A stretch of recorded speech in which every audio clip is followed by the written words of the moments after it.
3:30টায় আসর না পড়া আমরা যেই টাইমে পড়ি ওই টাইমে পড়াই ভালো। বলেন তো কার কথা মেনে নেবে? যখন প্রমাণিত হয়ে যাবে কালা রাসূলুল্লাহ সাল্লাল্লাহু আলাইহি ওয়াসাল্লাম বলেছেন, হাদিস সহিহ মেনে নেবে। কারণ আল্লাহর নবীর নামেও অনেক মিথ্যা কথা চালিয়ে দেওয়া হয়েছে, আল্লাহর নবীর সাহাবীদের নামেও অনেক মিথ্যা কথা চালিয়ে দেওয়া হয়েছে, তাবিঈদের নামেও অনেক মিথ্যা কথা চালিয়ে দেওয়া হয়েছে। এজন্য আল্লাহর নবী এইভাবে আল্লাহর নবীর কথা ছাড়া আর কোনো ব্যক্তির কথা দলিল ছাড়া মানা যাবে না।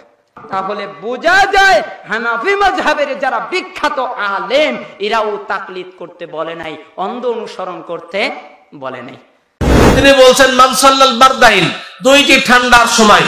অতএব হানাফি মাযহাবের লোকেরা যখন আসরের সালাত আদায় করে তখনই আসলে ঠিক আছে। কিন্তু যে আহলে হাদিসরা 3:30টার সময় আযান দেয়, 3:30টার সময় আসরের সালাত আদায় করে, এই সালাতের সময় সঠিক হয় না। আসরের সময় আবহাওয়া ঠান্ডা। বর্তমানে যেই মুফতি সাহেব এই ফতোয়া দিলেন বারদাইনে বলে, সেই মুফতি সাহেবকে বলবো যে রাসূল সাল্লাল্লাহু আলাইহি ওয়াসাল্লামের এই হাদিসটি আপনি পড়েন নাই। আপনারা তো ছায়া এক ছায়া তো দূরের কথা, ছায়া ডবল হয়ে যাওয়ার পরে আপনারা আসরের সালাত আদায় করেন। যাই হোক, আসরের আযান আগে দিয়ে দেয়। এটা পেশ করার পরে ওই মুফতি সাহেব যদি আসরের সালাতকে হানাফি মাযহাবের শেষ ওয়াক্তে, হানাফি মাযহাবেরও যখন আদায় করে একবারে আখেরি ওয়াক্তে, সেই ওয়াক্তকে সহিহ মনে করেন, আর এটাকে মনে করেন যেহেতু 3:30টার সময় ঠান্ডা হয় না, বিষয়টা যদি এমনই হয় তাহলে বুখারীর আরেকটা হাদিস আপনি পড়েননি কেন? হানাফি মাযহাবের কোন আমল কোরআন সুন্নাহর বাহিরে না। হানাফি মাযহাবের আরো দুইজন ইমাম আছেন, ইমাম আবু ইউসুফ এবং মুহাম্মদ ইবনে হাসান আশ-শাইবানি রাহিমাহুল্লাহ। এই দুইজন ইমাম তারা কিন্তু এই মতের পক্ষে যে প্রত্যেক বস্তুর ছায়া তার সমপরিমাণ হলেই আসরের সালাতের সময়। কিন্তু বর্তমানের এই গোঁড়া হানাফিরা এটা মানে না, বরং কোরআন সুন্নাহর সবচেয়ে বেশি আমল হয় হানাফি মাযহাবে। তাহলে দেখেন হানাফি মাযহাবে 3 জন ইমাম, ইমাম আবু হানিফা রাহিমাহুল্লাহ, ইমাম আবু ইউসুফ রাহিমাহুল্লাহ, ইমাম মুহাম্মদ ইবনে হাসান আশ-শাইবানি রাহিমাহুল্লাহ, তারা 3 জনই তারা বলছেন অন্ধকারে ফজরের সালাত শুরু হবে, ফর্সা হলে শেষ হবে। কিন্তু বর্তমান জামানার হানাফি মাযহাবের লোকেরা এরা তো হাদিস মানেই না, হানাফি মাযহাবকেও মানে না। কিন্তু আসলে এই হাদিসের অনুবাদ হবে এমন, আসফিরু বিল ফজরি, ফজরের সালাতের মাধ্যমে ফর্সা করো, অর্থাৎ অন্ধকারে শুরু করো, এমন লম্বা কিরাত করো যেন ফর্সা হলে শেষ হয়, তাহলে নাকি বেশি আছে। আমাদের দেশের একজন মুফতি সাহেব যার নাম আরিফ বিন হাবিব, মুফতি আরিফ বিন হাবিব, তিনি এবার বলছেন একটা হাদিস পেশ করলেন। সে হাদিসটি কি? সে হাদিসটি বুখারীর 574 নম্বর হাদিস, 574 নম্বর হাদিস তিনি পেশ করছেন। তিনি বলছেন মান সাল্লাল বারদাইন দাখালাল জান্নাহ, যে ব্যক্তি 2টি ঠান্ডার সময়ে সালাত আদায় করলো সে জান্নাতে প্রবেশ করবে। 2টি ঠান্ডার সময় কি? 1 আসরের সময়, 2 ফজরের সময়। 2টি ঠান্ডার সময় সালাত আদায় করলে সে জান্নাতে যাবে। হাদিসটি বুখারীর হাদিস, সহিহ হাদিস, এবং অবশ্যই এই হাদিস সঠিক হাদিস। 2 সালাত অর্থাৎ আসরের সালাত, ফজরের সালাত যে আদায় করবে সে জান্নাতে প্রবেশ করবে, এটা রাসূলুল্লাহ সাল্লাল্লাহু আলাইহি ওয়াসাল্লামের ঘোষণা। কিন্তু এই হাদিস থেকে, এই হাদিস পেশ করার পরে এই হাদিস দিয়ে যুক্তি খাড়া করছে কি? তিনি বলছেন মান সাল্লাল বারদাইন, 2টি ঠান্ডার সময়। অতএব হানাফি মাযহাবের লোকেরা যখন আসরের সালাত আদায় করে তখনই আসলে ঠিক আছে। কিন্তু যে আহলে হাদিসরা 3:30টার সময় আযান দেয়, 3:30টার সময় আসরের সালাত আদায় করে, এই সালাতের সময় সঠিক হয় না, সময়ের আগেই নাকি আদায় করে, কারণ 3:30টার সময় ঠান্ডা হয় না, বরং হানাফিরা যেই সময় সালাত আদায় করে আসরের সেটাই হলো ঠান্ডা হয়। অতএব হাদিস অনুযায়ী তাদেরটাই ঠিক আছে, এটা তার দাবি। দলিল পেশ করলেন এইটা। এখন আমি বলবো এই দলিল যদি এটা পেশ করেন, এটা পেশ করার পরে ওই মুফতি সাহেব যদি আসরের সালাতকে হানাফি মাযহাবের শেষ ওয়াক্তে, হানাফি মাযহাবেরও যখন আদায় করে একবারে আখেরি ওয়াক্তে, সেই ওয়াক্তকে সহিহ মনে করেন, আর এটাকে মনে করেন যেহেতু 3:30টার সময় ঠান্ডা হয় না, বিষয়টা যদি এমনই হয় তাহলে বুখারীর আরেকটা হাদিস আপনি পড়েননি কেন? আরেকটা হাদিসে যেটা 536 নম্বর হাদিস, যে হাদিসে আল্লাহর রাসূল সাল্লাল্লাহু আলাইহি সাল্লাম বলছেন, ইযাশতাদ্দাল হাররু ফাআবরিদু বিস-সালাহ, যখন গরম বেশি হবে, যখন প্রচন্ড তাপ বেশি হবে, তখন তোমরা যোহরের সালাতকে একটু ঠান্ডা করে পড়ো। মানে কি যোহরের সময় কি তাহলে আসরের সময় পড়বে? যোহরের সালাতের ক্ষেত্রে বলা হচ্ছে। ঠান্ডা বলতে যদি ওই 4টা-5টার সময় হয়, তাহলে যোহরের ক্ষেত্রেও তো রাসূল সাল্লাল্লাহু আলাইহি ওয়াসাল্লাম ঠান্ডা বললেন। এই ঠান্ডা দ্বারা কি উদ্দেশ্য নেবেন? এর দ্বারা উদ্দেশ্য হলো যে তোমরা প্রচন্ড গরমের সময় একটু দেরি করে পড়ো। এর দ্বারা উদ্দেশ্য নয় এটা যে যখন ঠান্ডা হবে 5টার সময় তখন পড়ো যায়। যারা এই দলিল দিয়ে আসরের সালাতকে তাদের সালাতকে ঠিক বলছেন, তাদেরকে বলবো যে রাসূলুল্লাহ সাল্লাল্লাহু আলাইহি ওয়াসাল্লামের এই হাদিসটি আপনি পড়েন নাই। যেদিন জিবরিল আলাইহিস সালাতু ওয়াস সালাম মেরাজের পরের দিনেই জিবরিল আলাইহিস সালাতু ওয়াস সালাম আসলেন রাসূল সাল্লাল্লাহু আলাইহি ওয়াসাল্লামের কাছে এবং 2 দিন সালাত আদায় করলেন, ইমামতি করলেন জিবরিল আলাইহিস সালাম। প্রথম দিন 5 ওয়াক্ত সালাতের আউয়াল ওয়াক্তে, প্রথম ওয়াক্তে ইমামতি করলেন। দ্বিতীয় দিন এসে 5 ওয়াক্ত সালাত আদায় করলেন শেষ ওয়াক্তে। তো প্রথম দিন এই হাদিসটি এসেছে আবু দাউদ 393 নম্বর হাদিস, তিরমিজি 149 নম্বর হাদিস। এই হাদিসে বলা হচ্ছে প্রথম দিন তিনি আসরের সালাত আদায় করলেন,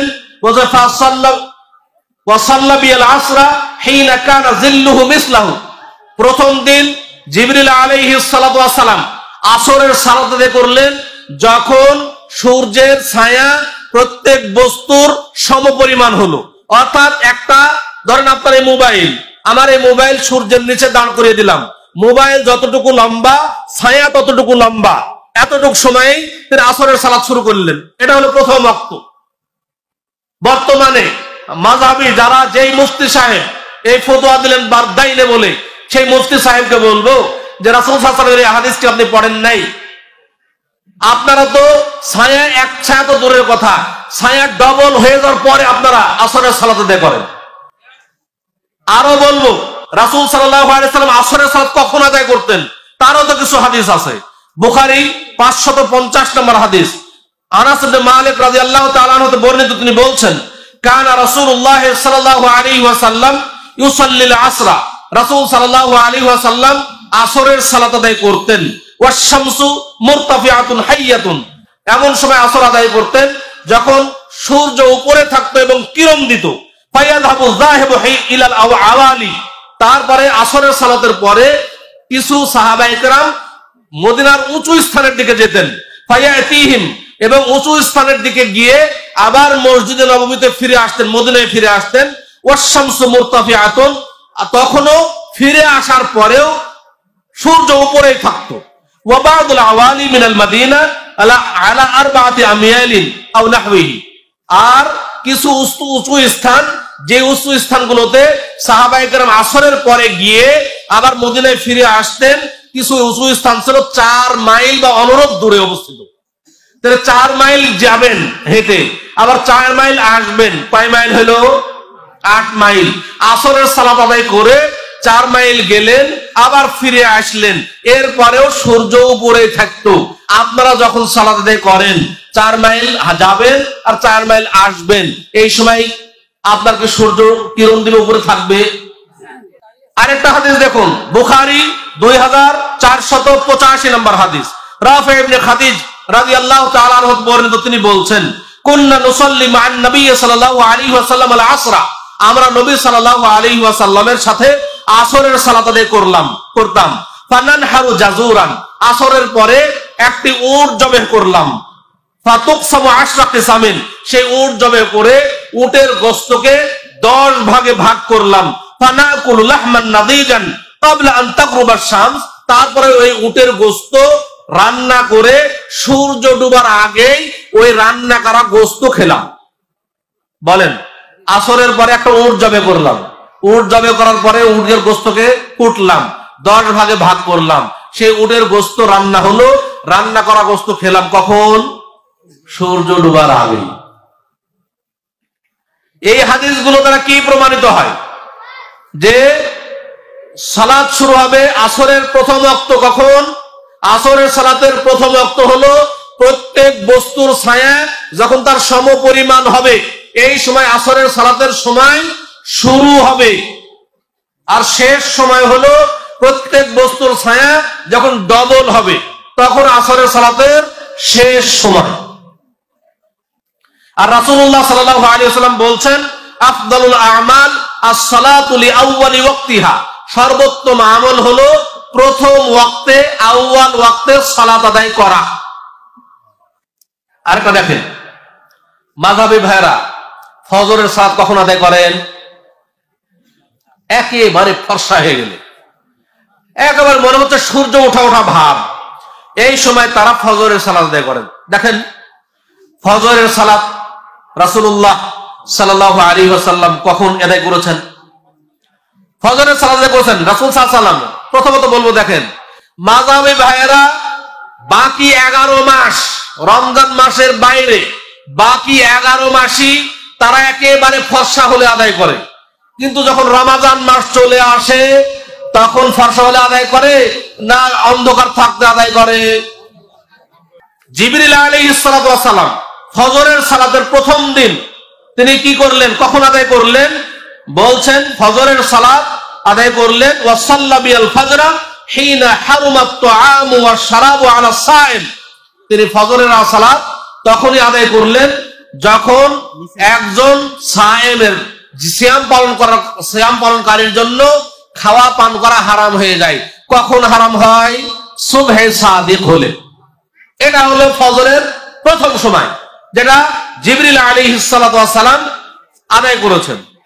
আয়েশা রাদিয়াল্লাহু তাআলা কি বলছেন দেখুন, বুখারী 867 নম্বর হাদিস, মুসলিম 645 নম্বর হাদিস। আয়েশা রাদিয়াল্লাহু তাআলা আনহা বলেন, কানা রাসূলুল্লাহ সাল্লাল্লাহু আলাইহি ওয়াসাল্লাম লা ইউসাল্লি সুবহা, রাসূল সাল্লাল্লাহু আলাইহি ওয়াসাল্লাম ফজরের সালাত আদায় করলেন। ফা ইয়ানসারিফুন নিসাউ মুতালাফিয়াতিন বিমুরুতিহিন্না, ফজরের সালাতের পরে মহিলারা তারা ফিরে যেতেন, মসজিদ থেকে বের হয়ে যেতেন, মুতালাফিয়াতিন বিমুরুতিহিন্না, তাদের চাদর মুড়ি দিয়ে, মা ইউরাফনা মিনাল গালাসে, কিন্তু ফজরের সালাতের পরে মহিলারা যখন বের হয়ে যেতেন তখন এত অন্ধকার থাকতো, অন্ধকারের কারণে একে অপরকে চেনা যেত না, কাউকে চেনা যেত না। কেন চেনা যেত না? অন্ধকারের কারণে চেনা যেত না। তাহলে রাসূল সাল্লাল্লাহু আলাইহি ওয়াসাল্লাম অন্ধকারে সালাত আদায় করতেন, ফজরের সালাত। এই ব্যাপারে আরো কয়েকটা হাদিস আছে, বেশ কয়েকটা হাদিস, কিন্তু মাযহাবী ভাইয়েরা একটা দলিল দেয় ফর্সা হলে ফজর পড়ার দলিল। কি দলিল? সেই দলিলটা এসেছে তিরমিজি, সুনানুত তিরমিজির 154 নম্বর হাদিস, আবু দাউদের 424 নম্বর হাদিস। কি হাদিস? রাফি ইবনে খাদিজ রাদিয়াল্লাহু তাআলা বলছেন, সামিআতু রাসূলুল্লাহ সাল্লাল্লাহু আলাইহি ওয়াসাল্লাম ইয়াকুল, আমি রাসূলুল্লাহ সাল্লাল্লাহু আলাইহি ওয়াসাল্লামকে বলতে শুনেছি, রাসূলুল্লাহ সাল্লাল্লাহু আলাইহি ওয়াসাল্লাম বলেছেন, আসফিরু বিল ফজর, তোমরা ফর্সা হলে ফজর পড়ো। তারা যেটা অনুবাদ করে, ফর্সা হলে ফজর পড়ো, ফাইন্নাহু আ'যামু লিল আজরি, কারণ এতে নেকি বেশি আছে, এতে নেকি বেশি। সহিহ হাদিস, হাদিস সহিহ। কিন্তু আসলে এই হাদিসের অনুবাদ হবে এমন, আসফিরু বিল ফজরে, ফজরের সালাতের মাধ্যমে ফর্সা করো, অর্থাৎ অন্ধকারে শুরু করো, এমন লম্বা কিরাত করো যেন ফর্সা হলে শেষ হয়, তাহলে নাকি বেশি আছে। এই ব্যাপারে দেখেন, প্রথমত আসরের সালাতের ব্যাপারে হানাফি মাযহাবের মত কি? হানাফি মাযহাবের দুইটা মত আছে ইমাম আবু হানিফা। ইমাম আবু হানিফা রাহিমাহুল্লাহর প্রথম মত, অর্থাৎ আল কাউলুল কাদিম, পুরাতন মত যেটা, সেটা হলো যে প্রত্যেক বস্তুর ছায়া তার ডবল হলে আসরের সালাত হবে। এটা আবু হানিফার প্রথম পুরাতন মত। কিন্তু তিনি পরবর্তীতে মৃত্যুর আগে তিনি তার মত চেঞ্জ করেছেন এবং তিনি এই মতে ফিরে এসেছিলেন যে প্রত্যেক বস্তুর ছায়া তার সমপরিমাণ হলে আসরের সালাতে শুরু। এবং হানাফি মাযহাবে আরো দুইজন ইমাম আছেন, ইমাম আবু ইউসুফ এবং মুহাম্মদ ইবনে হাসান আশ-শাইবানি রাহিমাহুল্লাহ। এই দুইজন ইমাম তারা কিন্তু এই মতের পক্ষে যে প্রত্যেক বস্তুর ছায়া তার সমপরিমাণ হলেই আসরের সালাতের সময়। কিন্তু বর্তমানের এই গোঁড়া হানাফিরা এটা মানে না। এরপরে ফজরের ব্যাপারেও দেখেন, ফজরের ব্যাপারেও এই হাদিস, যে হাদিসটি পেশ করলাম, যারা ফর্সা হলে ফজর পড়তে হবে, এই হাদিস পেশ করেন যারা, এই হাদিস তিরমিজি, ইমাম তিরমিজি রাহিমাহুল্লাহ সুনানুত তিরমিজিতে বর্ণনা করার পরে বলছেন, ক্বালা শাফিঈ ওয়া আহমদ ওয়া ইসহাক, ইমাম শাফিঈ, ইমাম আহমদ এবং ইমাম ইসহাক রাহিমাহুমুল্লাহ তারা বলেছেন, মানাল ইসফার, এখানে ফর্সা দ্বারা উদ্দেশ্য হলো আইয়াদি হাল ফাজরু, ফজর প্রকাশিত হওয়া। এখানে ইসফার শব্দের অর্থ হলো ফজর প্রকাশিত হওয়া। ফালা ইউশাক্কা ফিহি, যাতে ফজর প্রকাশিত হওয়ার ব্যাপারে কোনো সন্দেহ না থাকে। ওয়ালাম ইয়ারাউ, কিন্তু তারা এটা মনে করতেন না জান্না মানাল ইসফার, এই ইসফার দ্বারা ফর্সা হওয়া দ্বারা উদ্দেশ্য তাখিরুস সালাহ, সালাত দেরি করে আদায় করা, এটা তারা মনে করতেন না। ইমাম তাহাবী, হানাফি মাযহাবের একজন বড় বিদ্বান, ইমাম তাহাবী রাহমাহুল্লাহ বলছেন, ইয়ামবাগি দুখুলু ফিল ফজর ফি ওয়াক্তিত তাগলিস, উচিত হলো ফজরের সালাতে অন্ধকারে শুরু করা, ফজরের সালাতে অন্ধকারে প্রবেশ করা উচিত। ওয়াল খুরুজু মিনহা ফি ওয়াক্তিল ইসফার, আর ফজর সালাত শেষ করা হলো ফর্সা হলে শেষ করা উচিত। আলা মুওয়াফাকাতি মা রাওয়াইনা আন রাসূলিল্লাহি সাল্লাল্লাহু আলাইহি ওয়াসাল্লাম ওয়া আসহাবিহি, আর এটা আমরা রাসূল সাল্লাল্লাহু আলাইহি ওয়াসাল্লাম এবং তার সাহাবায়ে কেরাম থেকে যা রিওয়ায়াত করা হয়েছে সেটারই অনুকূলে, সেটা অনুযায়ী এটাই হওয়া উচিত। ওয়া হুয়া কাউলু আবি হানিফা, আর ফজরের সালাত অন্ধকারে শুরু হবে আর ফর্সা হলে শেষ হবে, এটা কার কথা? বলছে ওয়া হুয়া কাউলু আবি হানিফা, এটা আবু হানিফা রাহিমাহুল্লাহর কওল। ওয়া আবি ইউসুফ, আবু ইউসুফ রাহিমাহুল্লাহর কওল। ওয়া মুহাম্মদ ইবনে হাসান আশ-শাইবানি রাহিমাহুল্লাহ, এবং মুহাম্মদ ইবনে হাসান আশ-শাইবানি রাহিমাহুল্লাহ তারও কথা এটাই। তাহলে দেখেন, হানাফি মাযহাবে তিনজন ইমাম, ইমাম আবু হানিফা রাহিমাহুল্লাহ, ইমাম আবু ইউসুফ রাহিমাহুল্লাহ, ইমাম মুহাম্মদ ইবনে হাসান আশ-শাইবানি রাহিমাহুল্লাহ, তারা তিনজনই তারা বলছেন অন্ধকারে ফজরের সালাত শুরু হবে, ফর্সা হলে শেষ হবে। কিন্তু বর্তমান জামানার হানাফি মাযহাবের লোকেরা এই হানাফি মাযহাবকেও মানে না, এরা তো হাদিস মানেই না, হানাফি মাযহাবকেও মানে না। ইমাম আবু হানিফা যা বলেছেন তার বিপরীত করছে, ইমাম শাফিঈ রাহমাহুল্লাহ যা বলেছেন তার বিপরীত করছে, অথচ তারা বলছে যারা মাযহাবের অনুসরণ করি, আমরা আবু হানিফার অনুসারী, আমরা হলাম হানাফি। অথচ তারা মোটেও এই মাসআলাগুলোতে ইমাম আবু হানিফার অনুসরণ করছে না। ইমাম তাহাবী আরো বলছেন, বলছে আসফিরু বিল ফজরে, এই আল্লাহ রাসূল যে বলছেন আসফিরু বিল ফজরে, এর দ্বারা উদ্দেশ্য হলো আতিলুল কিরাআতা ফিহা, তোমরা ফজরের সালাতে কিরাআত লম্বা করো। লাইসা যালিকা আলা আন ইয়াদখুলু ফিহা ফি আখির ওয়াক্তিল ইসফার, কিন্তু এর দ্বারা উদ্দেশ্য এটা নয় যে একবারে ফরসার শেষ মুহূর্তে এসে ফজরের সালাতে প্রবেশ করবে। ওয়ালাকিন ইয়াখরুজু মিনহা ফি ওয়াক্তিল ইসফার, কিন্তু এটা দ্বারা উদ্দেশ্য হলো এটাই যে ফজরের সালাত থেকে বের হবে ফরসা হলো। দেখেন, তাহলে হানাফি মাযহাবের যে মাসআলাগুলো সেখানে স্পষ্ট, অথচ তারা মাযহাবের গোলামি করতে গিয়ে, বা মাযহাব তার তো পড়েই না, মাযহাব সম্পর্কেও তারা ন্যূনতম লেখাপড়া নাই। যদি মাযহাব সম্পর্কে ন্যূনতম লেখাপড়া থাকতো, তারা এই সমস্ত ফতোয়াকে নিয়ে, এই সমস্ত মাসআলাকে নিয়ে তারা ব্যঙ্গ করতে পারতো না এবং তারা যুক্তি খাড়া করতো না। এতগুলো হাদিসকে বাদ দিয়ে যুক্তি দিয়ে তারা তাদের মাসআলাকে কায়েম করতে চায়, যুক্তি দিয়ে কখনো ইসলাম চলে না। খুলনা থেকে প্রশ্ন করেছেন যে 3:30টায় আসরের সালাত পড়া যাবে কিনা। আসলে বিষয়টা হলো এখন পড়া যাবে, জি এখন বর্তমানে 3:31 বা 3:30-এই। প্রথম কথা হলো আসরের সালাতের ওয়াক্ত কখন হয় এই ব্যাপারে ফুকাহাদের মতভেদ আছে। ইমাম আবু হানিফা রাহমাতুল্লাহ আলাইহির মত আর বাকি 3 ইমাম এবং হানাফি মাযহাবের অন্যান্যের মতে, মুসলিম উম্মার অধিকাংশ ফকি এবং হানাফি মাযহাবের ইমাম আবু ইউসুফ, মুহাম্মদ, জুফার, তারা বলছেন জোহরের নামাজের 1-2 ঘন্টা 2.5 ঘন্টা পরেই আসরের ওয়াক্ত হয়ে যায়, অর্থাৎ বর্তমানে 2:30টার দিকে বা 2:40-এর দিকে আসরের ওয়াক্ত হয়ে যায়। আর আবু হানিফার মতে আরো প্রায় ঘন্টাখানেক পরে আসরের ওয়াক্ত হয়। সেই হিসাবে বর্তমানে নভেম্বর মাসের শেষে, ডিসেম্বরের শুরুতে বা ডিসেম্বরের শেষে 3:30টার দিকে আসরের ওয়াক্ত হয়। তবে এই সময় সহজ আপনারা জানেন, দিন ছোট বড় হলে পাল্টে যাবে। কোন জিনিসের ছায়া যখন 2 গুণ হয়ে যায় তখন আমরা আসরের সালাত পড়ি। আবার এটা নিয়ে মতানৈক্য আছে। কেউ কেউ বলেন যে এক ছায়ার পরে আসর পড়তে হবে, দুই ছায়া নয়। মতানৈক্য আছে না নাই? এটা নিয়ে সমাজে বিভ্রান্তি আছে। আমি আজকে কথাগুলো যদি বলি, বিজ্ঞ আলেমরা এখানে যারা আছেন তারা হয়তো সহজে বুঝবেন। আপনারা যদি না বুঝেন, শোনা মাত্রই খেপে যাইয়েন কেনা, আগে আলেমরা জিগাইয়েন। পারবেন তো? শোনা মাত্রই খেপবেন না, কিন্তু আলেমদেরকে আগে জিজ্ঞেস করে লইয়েন, যাচাই করে লইয়েন আমি কি বলি। যদি মিথ্যা বলে তাকে আমার পাকড় করবেন। আমাদের মাযহাবের ইমাম কয়জন? 3 জন। আমাদের হানাফি মাযহাবের ইমাম 3 জন। একজন ইমাম আবু হানিফা রাহিমাহুল্লাহ, দ্বিতীয় ইমাম ইমাম আবু ইউসুফ রাহিমাহুল্লাহ, তৃতীয় ইমাম ইমাম মুহাম্মদ রাহিমাহুল্লাহ। 3 জন ইমাম আমাদের মাযহাবের আছেন না নাই?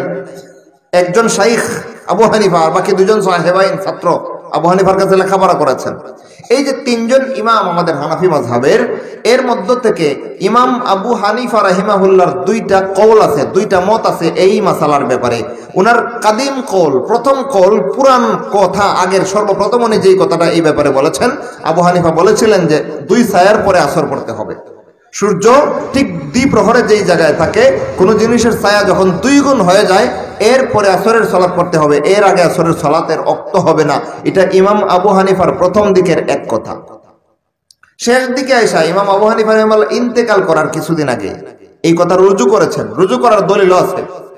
হানাফি ফিকহ নিয়ে যারা গবেষণা করেন তাদের কাছে জিজ্ঞেস করে দেখেন, বিজ্ঞ মুতালাওয়ালা মুফতি সাহেব যারা আছেন, মুতালাওয়ালা মুফতি সাহেব, ভাই আমি সাধারণ মুফতি সাহেব বলি নাই, কারণ আজকাল মুফতি যে কোনো জায়গায় মাদ্রাসা ইফতাখানায় ভর্তি হয়ে 6 মাস ইফতায় আসা যাওয়া করে নামের আগে তো মুফতি লাগাই দিচ্ছে। এমন মুফতি আছে না নাই? বহু মুফতি আছে এমন। কোন মাদ্রাসায় ইফতা বিভাগে ভর্তি হয়েছে, ভর্তি হয়ে 2-4 মাস আসা যাওয়া করে নামের আগে দেয়া মুফতি মোহাম্মদ অমুক। এই মুফতি নাম খান্ডা গেলে লেগে মাদ্রাসায় ভর্তি হয়েছে।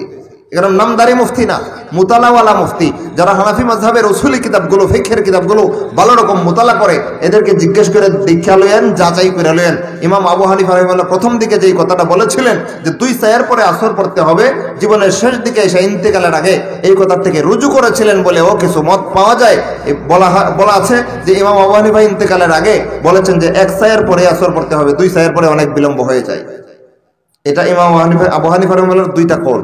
আর বাকি যেই 2 ইমাম আছেন আমাদের মাযহাবের, ইমাম মুহাম্মদ এবং ইমাম আবু ইউসুফ, এই 2 জনের সমন্বিত রায় 1 ছায়ার পরে আসর পড়তে হবে, 2 ছায়া নয়। কাদের মত? সাহেবাইনের মত। আবু ইউসুফ আর ইমাম মুহাম্মদ, তাদের 2 জনের এক কথাই যে সূর্য ঠিক 2 প্রহরে যে জায়গায় থাকে, ওখান থেকে 1 ছায়া পরিমাণ হেলে পড়ার পরেই আসরের রক্ত হয়ে যায়। এর ভিতরে জোহরের রক্ত, আর 1 ছায়া পরিমাণ হেলে পড়লে আসরের রক্ত। ছায়া আসলি বাদ দিয়া, মূল ছায়া সহ না, কিন্তু ছায়া আসলি বাদ দিয়া। এগুলো আপনারা অনেকে বুঝবেন না, বিজ্ঞ আলেম যারা আছেন তারা বুঝতেছেন। তো 1 ছায়া পরিমাণ ছায়া আসলি বাদ দিয়া অতিক্রম করলে পরে আসরে রক্ত হয়ে যায়। এটা সাহেবাইনের মত এবং ইমাম আবু হানিফার শেষ দিকের মত। তাইলে আমাদের হানাফি ফুকাহায়ে কেরামদের ওই রায় আছে 1 ছায়ার পরে আসর পড়ে ফেলার, আছে না নাই? কিন্তু ওই জিনিসটা সমাজে আমরা আমলে প্রসার লাভ করাই নাই। আমলে যেটা প্রসার লাভ করাইছে সেটা হচ্ছে 2 ছায়ার পরে আমরা আসর পড়ি। ফলশ্রুতিতে এখন যদি কেউ হানাফি মাযহাবের আইম্মায়ে কেরামের এই রায়গুলো অনুসরণ কইরা 1 ছায়ার পরে আসর পড়ে ফেলায়, কয় তো এটা আহলে হাদিস হয়ে গেছে। হানাফি ইমামের রায় মানলো, কয় আহলে হাদিস হয়ে গেছে। আহলে হাদিস তো আসলে আহলে হাদিস না। বর্তমান জামানায় আমি যেটা বুঝি, আহলে হাদিস একটা গালি, ঠিক কিনা ভাই? নিজে মুতালা করবো না, কোরআন শিখবো না, সাহাবায়ে কেরামের আমল জানবো না, রাসূলের হাদিস পড়বো না, নিজে শিখবো না, জানবো না। একজন আলেমের, একজন আল্লামার জুতা বহন করে আর ব্যাগ বহন করে আর খাদেমগিরি করে, আর পরবর্তীতে যখন দেখে কোনো আলেম, বিজ্ঞ আলেম মুতালা করে কোনো কথা বলে, তখন ওনার সাথে গাদ্দিমত করে হাড্ডা হাড্ডি লড়াই নেমে যায়, আর কয় অমুক আহলে হাদিস হয়ে গেছে। আসলে আহলে হাদিস হয়েছে না হে জাহেল, হে জাহেল, ঠিক কিনা ভাই? যাই হোক, বলতেছিলাম এই মাসালার সমাধান হচ্ছে আমাদের সমাজে প্রচলিত আসরের নামাজ যেই সময়টাতে আমরা পড়ি, এই সময়টাতে পড়ার সিদ্ধান্ত হানাফি ফুকাহায়ে কেরাম দেননি। সর্বশেষ সাহেবাইনের রায় এটাই যে 1 ছায়ার পরে আসরের সালাত পড়তে হবে। ইমাম আবু হানিফা রাহিমাহুল্লাহর 2য় রায় এবং ইন্তেকালের আগে যে রায় তিনি রুজু করেছেন, সেখানেও পাওয়া যায় যে 1 ছায়ার পরে আসর পড়তে হবে, ছায়া আসলি বাদ দিয়া। সুতরাং সেটাই আমল করার দরকার ছিল, আমরা সেটা করি না। 2 ছায়ার পরে পড়ি, অসুবিধা নাই। 2 ছায়ার পরে পড়লেও নামাজ হবে, অসুবিধা নেই। তবে হ্যাঁ, 2 ছায়ার আগেও পড়া যাবে, এটাকেও নিষেধ করা যাবে না, ঠিক কিনা ভাই? জি না, 1 ছায়ার পরে যদি কেউ জোহরের সালাত পড়ে তার সালাতটা হুমকির শিকার হবে। আমি হবে না এমন ফতোয়া দেব না, কারণ যেই বিষয় নিয়ে ইজতিহাদের মধ্যে মতানৈক্য হয়ে যায় সেই বিষয়ে একাই নিয়ে সিদ্ধান্ত দেওয়া যায় না। যেই বিষয় শরীয়তের মুজতাহাদ ফি হয়ে যায় সেটা জন্নি হয়ে যায়, এটার ওই দিকও থাকে এই দিকও থাকে, এ কারণে ওই সমস্ত বিষয়ে একাই নিয়ে সিদ্ধান্ত দেওয়া ভুল। আমি নামাজ হবে না সেটা বলতে পারবো না, তবে এটা বলবো নামাজ না হওয়ার সম্ভাবনা বেশি, যেহেতু হানাফি মাযহাবের 3 জন ইমাম সর্বশেষ রায় দিয়েছেন এক সায়ার পরে আসরের রক্ত চলে আসে। সুতরাং কেউ জোহরের সালাতে বিলম্ব করতে করতে এক সায়ার পরে নিয়ে লম্বা করে পড়ার চেষ্টা করেন না, নামাজ নষ্ট হওয়ার সম্ভাবনা আছে। আল্লাহ রাব্বুল আলামিন কথাগুলো আমাদেরকে ঠিকমতো বোঝার আমল করার তৌফিক দান করুন। আমাদের দেশের প্রচলিত নিয়মে প্রায় 4টে পর্যন্ত থাকে, আর অধিকাংশ ফকিহের মতে অর্থাৎ হাম্বলি, মালিকি, শাফেঈ, আমাদের হানাফি মাযহাবের মুহাম্মদ, আবু ইউসুফ রাহিমাহুমুল্লাহ আজমাইন 90% উলামায়ে কেরামের মতে আরো 1 ঘন্টা আগে প্রায় 3টের দিকে আসরের রক্ত হয়ে যায়। এটা হলো জোহরের শেষ, আসরের শুরু। এটা একটু মতভেদ, শুধু 5 ওয়াক্তের ভিতরে এই একটা জায়গায় মতভেদ আছে।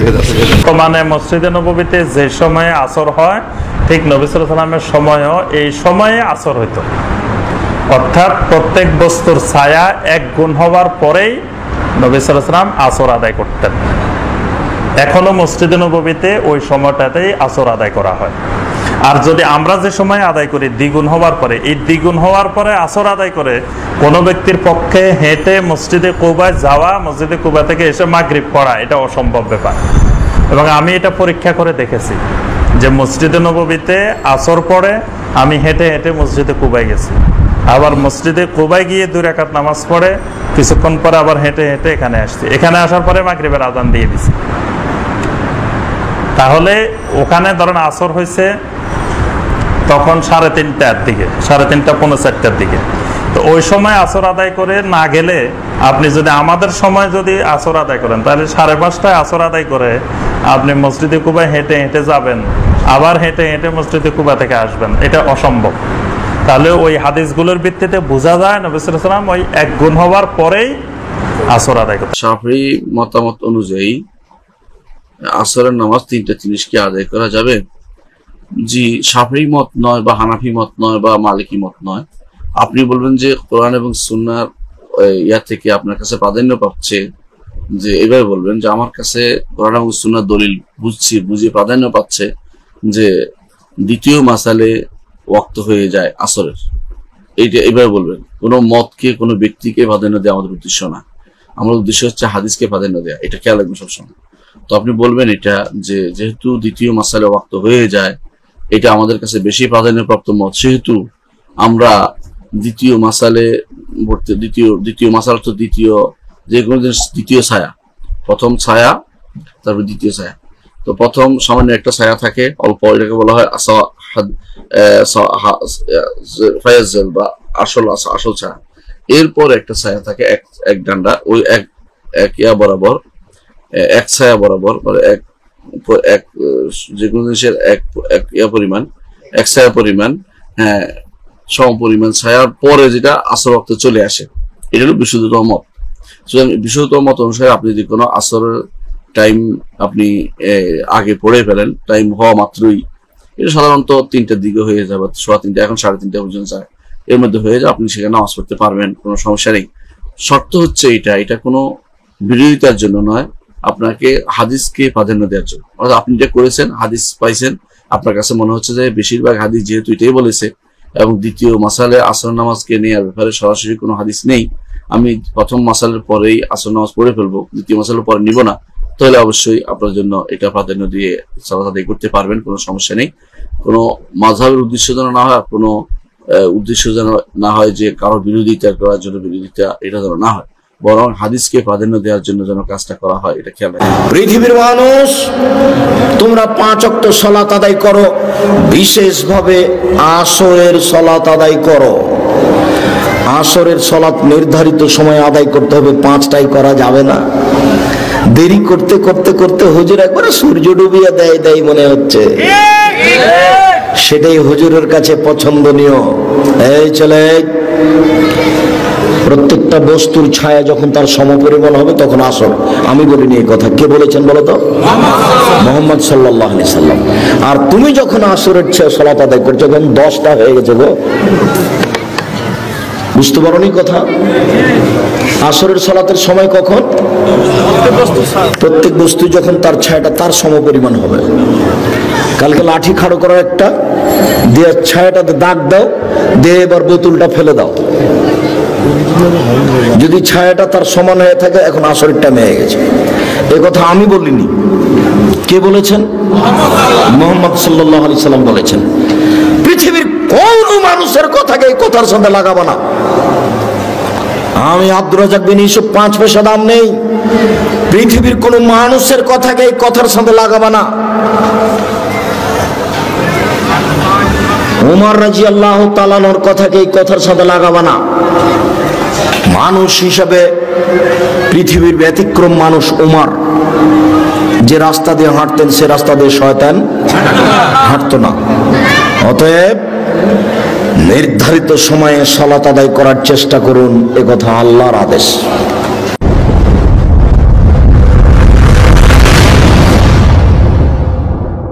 ومن أحسن قولا ممن دعا إلى الله وعمل صالحا وقال إني